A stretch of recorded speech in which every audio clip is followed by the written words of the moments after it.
Handloom handicraft থেকে একটা showroom উদ্ঘাটন করব 14 তারিখ দীপাবলির দিন। আমি যাব সেখানে, বলাইবাবু চেয়ারম্যান থাকবেন, যারা আমাদের আর্টিজানস এরাও থাকবেন।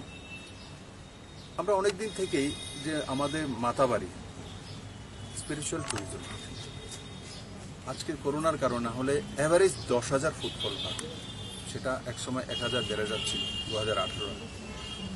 একটা জায়গায় 10,000 লোক যাচ্ছে। ত্রিপুরার কোন জায়গাটা আছে 10,000 ফুটফল হয়? কোনো জায়গায় নেই। ত্রিপুরের মায়ের মন্দির।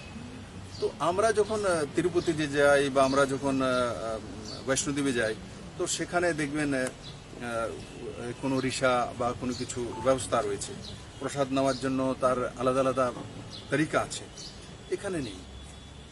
আমরা সেটা নতুন করেছি। এখন একটা আমরা রিক্সা তৈরি করেছি, তার মধ্যে ত্রিপুরেশ্বরী মায়ের মন্দিরের ছাপ রয়েছে এবং সেটা মেশিনের ছাপ নয়, হাতে তৈরি করা।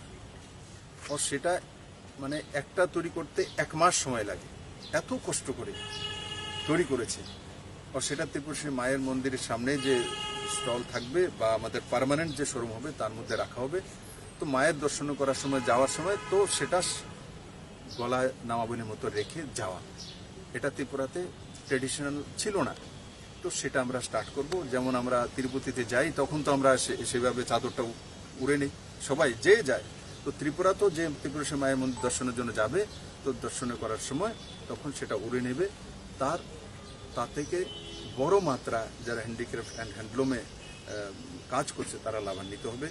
এবং ত্রিপুরেশ্বরী মায়ের এই মন্দিরের মাধ্যমে সিস্টেমটা ডেভেলপ করে দিলে বড় মাত্রায় মানুষের রোজগার।